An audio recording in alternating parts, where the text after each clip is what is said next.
Hello hello students, welcome to our channel Gaurav expert tutorial. आपका हमारे channel में बहुत बहुत स्वागत है। आशा करते हैं कि आप लोग अच्छे होंगे। तो आइए आगे बढ़ते हैं।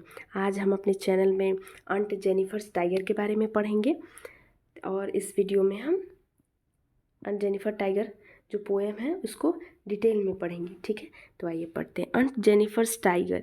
यहाँ पे बताया जा रहा है कि एक आंट है, यानी कि एक आंटी है, एक लेडी है जिनका उनका नाम जेनिफर है और उनके बाग के बारे में बताया जा रहा है। तो आइए देखते हैं कि इसमें क्या क्या है।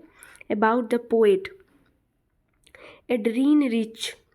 एड्रीन रिच जो है वो इस पोएम की जो है वो पोएट है, लेखिका है। 1929 2012 उनका जो जन्म है वो 1929 में हुआ था और वो जो मर गई वो कब 2012 में।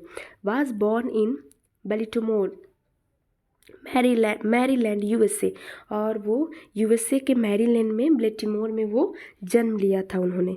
सी is widely known for her involvement in contemporary women movement as a poet and थेरोरिस्ट।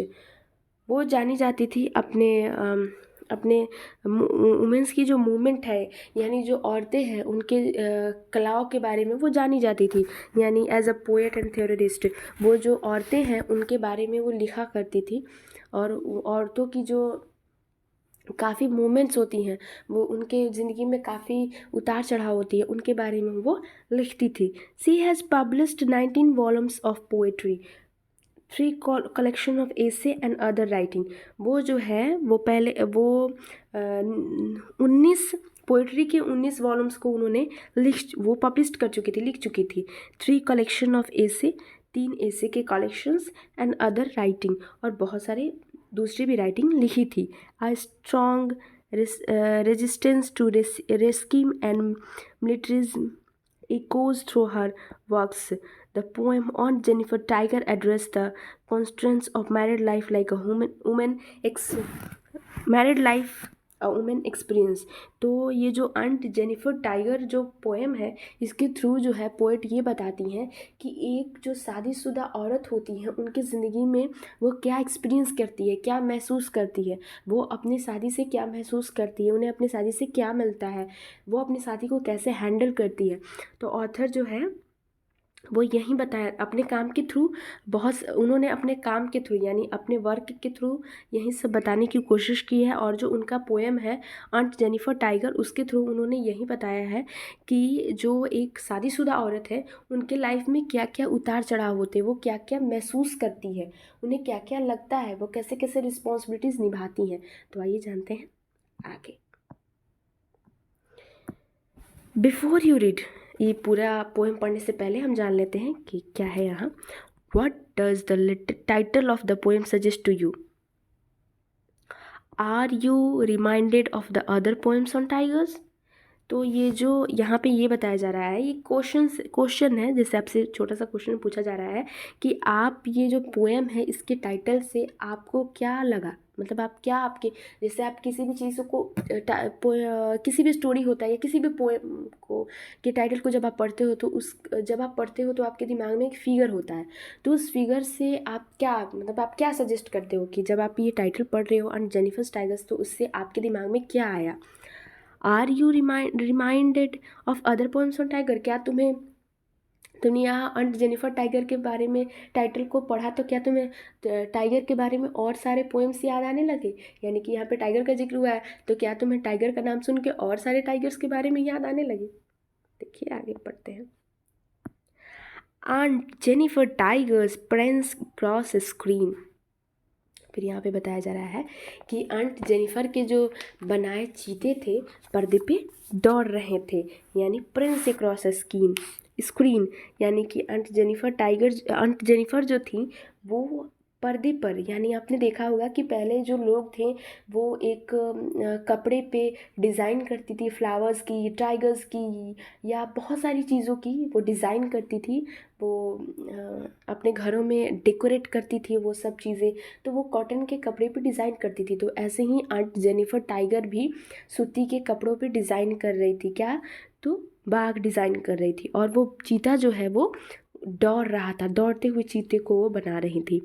Bright topped Denis of a world of green, किसी हरी भरी दुनिया के चमकदार पुखराज श्वेत जैसे लग रहा था। यानी कि आपने देखा होगा कि फॉरेस्ट जो होते हैं काफ़ी हरे भरे थे, तो ऐसा लग रहा था जैसे कि किसी हरे भरे जगह का वो पूरा सीन हो। They don't fear the mean beneath the tree, पेड़ के नीचे खड़े आदमी से वे नहीं डरते। दे पेस इन लीक सिवलेरिक सेटेनिटी, फिर वो सुंदर बहादुरी के विश्वास से वो दौड़ते जाते हैं। वो किसी के पेड़ के नीचे खड़े आदमी से वे नहीं डरते, सुंदर बहादुरी से वो विश्वास से वो दौड़ते जाते हैं, यानी वो दौड़ते हैं, किसी से नहीं डरते। अंट जेनिफर फिगर्स फ्लटरिंग थ्रू हर ऊल, फिर यहाँ बताया जा रहा है कि फिर जेनिफर जो है उनकी उंगलियां जो है वो कांपते हुए अपने ऊन के बीच से कांटा निकाल रही थी, ठीक है, क्योंकि वो बिन रही थी और वो उनकी उंगलियां जो है वो कांप रही थी, फिर भी वो कांपते हुए उंगलियों से सिलाई कर रही थी। Find even the ivory needle hard to pull, फिर वो बताया जा रहा है, यहाँ पे ऑथर बता रही हैं कि वो ऐसा लग रहा था कि उनकी हाथें जो काँप रही थी, तो काँपते हाथों से वो जो निडल है, जो यानी कि जो सुई है जिससे वो कढ़ाई कर रही थी, उससे वो अच्छे से खींच नहीं पा रही थी, यानी खींचने में भी उस सुई को खींचने में भी उन्हें काफ़ी कठिनाइयों का सामना करना पड़ता था। The massive weight of uncle's wedding band, uncle की दी हुई शादी की जो अंगूठी थी उसका बोझ काफ़ी भारी था। यानी आंट जेनिफर जो थी उन्होंने अपने हाथों में अंगूठी पहना हुआ था, और वो अंगूठी उनके हस्बैंड जो थे उन्होंने उनके हस्बैंड ने शादी पर उन्हें पहनाई थी, तो उसका जो वेट था वो काफ़ी भारी था।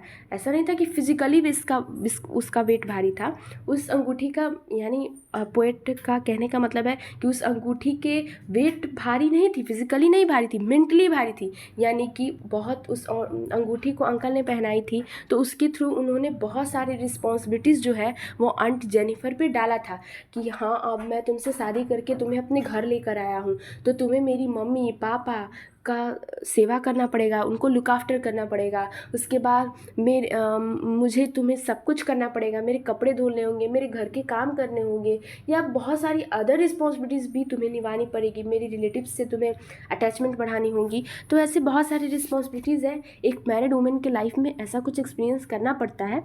और कभी कभी तो किसी के लाइफ में बहुत ज़्यादा ऐसे ट्रबल्स हो जाती है। तो यहाँ वही बताया जा रहा है कि जो अंकल जो थे उन्होंने एक अंगूठी पहनाई थी आंटी को अपने शादी पर, और उस अंगूठी का वज़न काफ़ी भारी था, क्योंकि उसके थ्रू अंकल ने उन्हें बहुत सारी रिस्पॉन्सिबिलिटीज़ दे दी थी। Sit heavily upon aunt Jennifer hand, जो बुरी तरह से वो आंट जेनिफर का हाथ दबाए था, यानी कि ऐसा नहीं था कि वो अंगूठी बहुत भारी, वज़न उसकी बहुत, ऐसा नहीं था। बात ये थी कि अंकल ने जो अंगूठी पहनाई थी उसके द्वारा आंटी को उन्होंने बहुत सारी रिस्पॉन्सिबिलिटीज़ दे दी थी, जिम्मेदारियाँ दे दी थी। जैसे कि कोई दो व्यक्ति शादी कर लेते हैं, यानी कोई एक वुमेन और एक मैन शादी करते हैं, एक लड़का और एक लड़की शादी करते हैं, तो लड़का जब उन्हें एक रिंग देता है, रिंग पहनाता है, तो उसके साथ साथ वो सिर्फ रिंग नहीं होता है, वो लड़के के घर की सारी रिस्पॉन्सिबिलिटियाँ वो लड़की पर थोप देता है कि हाँ, मेरे घर का जितना भी रिस्पॉन्सिबिलिटीज़ है, जिम्मेदारियाँ है, उससे सब तुम्हें निभाना है, मेरी मम्मी पापा को लुक आफ्टर करना है, मुझे तुम्हें देखना है, मुझे नाश्ता खाना जो भी है वो सब करना है, मेरे घर को संभालना है, मेरे बच्चों को भी तुम अपने जनरेशन को संभालोगे। तो ऐसे कोई एक जिम्मेदारियाँ थोप देता है, जिसकी वजह से वो अंगूठी काफ़ी भारी लगने लगती है कि हाँ, ये शादी जो है वो काफ़ी भारी लगने लगती है। When aunt is dead her terrified hand will lie, और जब आंटी की जो मृत्यु होगी, जब वो मर जाएंगी आंटी, तो उनका जो हाथ जो है वो बहुत, यानी कि उनका जो भयानक हाथ है वो पड़े होंगे, यानी जब आंटी मर जाएंगी तो उनका हाथ भी पड़ा होगा, यानी कि उसमें कुछ भी जान प्राण नहीं होंगे, वो भी पड़े रहेंगे। Still ringed with ordeals she was mastered by, और अभी भी उस कठिन परीक्षाओं की अंगूठी उनके हाथों में रही। यानी वो भले ही मर गई हो लेकिन अंगूठी तो अभी भी उनके हाथों में थी, अभी भी कठिन परीक्षा उनके हाथों में थी। यानी अभी भी जो उनके हस्बैंड ने उन्हें अंगूठी पहनाई थी और उन्होंने ये अंगूठी पहनाकर ये बोला था कि अब से तुम मेरी हो गई हो, मेरे घर की औरत हो तुम, तुम्हें मेरे घर की सारी जिम्मेदारियां निभानी है। तो ये अंगूठी नहीं है, इसे मत समझना कि ये सिर्फ अंगूठी है, ये तुम्हारे लिए मेरे घर की सारी रिस्पॉन्सिबिलिटीज़ है जो तुम्हें सब निभानी है, पूरी मेरी घर की जिम्मेदारी है। यानी मेरे रिलेटिव्स, मेरे फ्रेंड्स, मेरे घर के फैमिली मेम्बर्स, सबको तुम्हें देखना है। तो आंट तो चले जाएंगे लेकिन उनके हाथ में जो अंगूठी है वो तो रहेगा ना, तो वो तो जिम्मेवारी हुई ना। The tiger in the panel that she made, और जो उन्होंने जो कपड़े पर चीता बनाया था वो भी वहाँ पे रहेगा।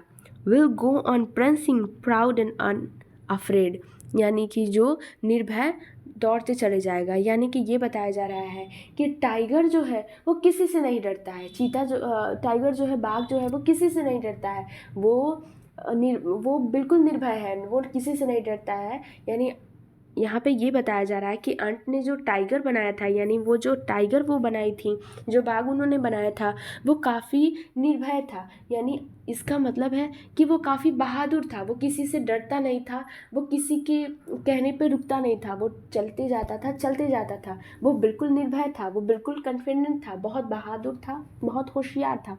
तो ऐसे इस चित्र का मतलब हुआ कि आंट जेनिफर भी काफ़ी बहादुर बनना चाहती थी, काफ़ी कॉन्फिडेंट होना चाहती थी। उन्होंने ये चीता का चित्र क्यों बनाया था, क्यों ये टाइगर का चित्र बनाया था? इसीलिए बनाया था ताकि वो कॉन्फिडेंट हो सके।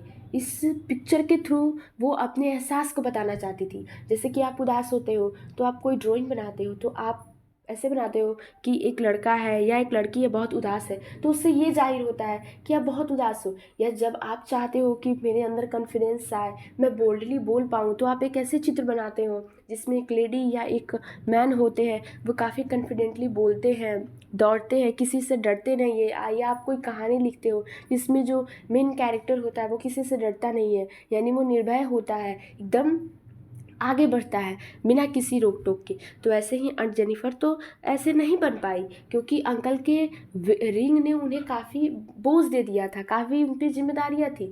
लेकिन जो उन्होंने ये कला की थी कॉटन पे, कपड़े पे, तो ये बता रहा था कि उन्होंने बाघ की चित्र इसलिए बनाई थी, टाइगर की चित्र इसलिए बनाई थी ताकि वो बिल्कुल टाइगर की तरह बोल्ड हो। जैसे टाइगर किसी से नहीं डरता वैसे ही वो भी किसी से ना डरे। जैसे टाइगर बिल्कुल आगे बढ़ता है बिना किसी रोक टोक के, वैसे ही वो आगे बढ़ते रहे और हमेशा आगे रहे, कभी भी वो डरे ना, कभी भी वो हिचकिचाए ना। तो आंट जेनिफर यही बनना चाहती थी। लेकिन वो असल ज़िंदगी में वो काफ़ी बोझ के तले दबी हुई थी, काफ़ी जिम्मेदारी से वो दबी हुई थी। और जो आदमी उनसे शादी करके ले आए थे उन्हें अपने घर, उन्होंने काफ़ी जिम्मेदारियां आंटी पे दे दी थी, जिसकी वजह से आंट जो थी वो काफ़ी दब चुकी थी। ठीक है, तो ये स्टोरी यहीं पे समाप्त होता है, ये पोएम यहीं पे समाप्त होता है। ये काफ़ी अट्रैक्टिव पोएम था, काफ़ी अच्छा पोएम था। तो इस पोएम से यही मोरल मिलती है कि आप भी अपने घर में लेडी है, कोई आपकी मदर हो, आपकी सिस्टर हो या आपकी दादी हो, आपके घर में आपकी सिस्टर इन लॉ हो, कोई भी हो, उनके साथ आप अच्छे से बिहेव आइए। आप ये मत कहिए कि नहीं ये तुम्हारा काम है, इसे तुम्हें करना है। जैसे कि घर के छोटे मोटे काम है, किसी चीज़ को अच्छे से ऑर्गेनाइज्ड कर देना, अच्छे से रख देना। आपके घर में बहुत सारे अच्छे अच्छे चीज़ें होंगी, गमले होंगे या कोई भी काम होगा, तो थोड़ा बहुत काम आप अपने मदर सिस्टर के साथ मिलकर करो ताकि उन्हें भी अच्छा लगे, वो भी थोड़ी जिम्मेदारी से मुक्त हो और वो भी अपने लाइफ को अच्छे से जिए, उन्हें कभी दब के ना रहना पड़े। ठीक है, तो आप उनके साथ हेल्प करो, अपनी मम्मी को सपोर्ट करो।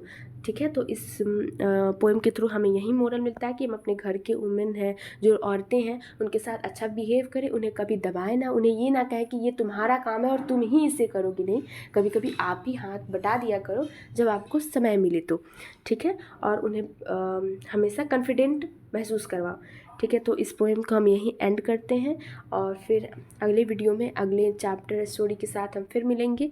ठीक है, तो अभी के लिए बहुत बहुत धन्यवाद हमसे जुड़ने के लिए। और अगर ये मेरा पढ़ाया हुआ आपको अच्छा लगे तो इस चैनल को लाइक शेयर और सब्सक्राइब करें, ताकि हमें मोटिवेशन मिलता रहे और हम आगे ऐसे ही आपके लिए काम करते रहें, वीडियोज़ बनाते रहें। So thank you so much.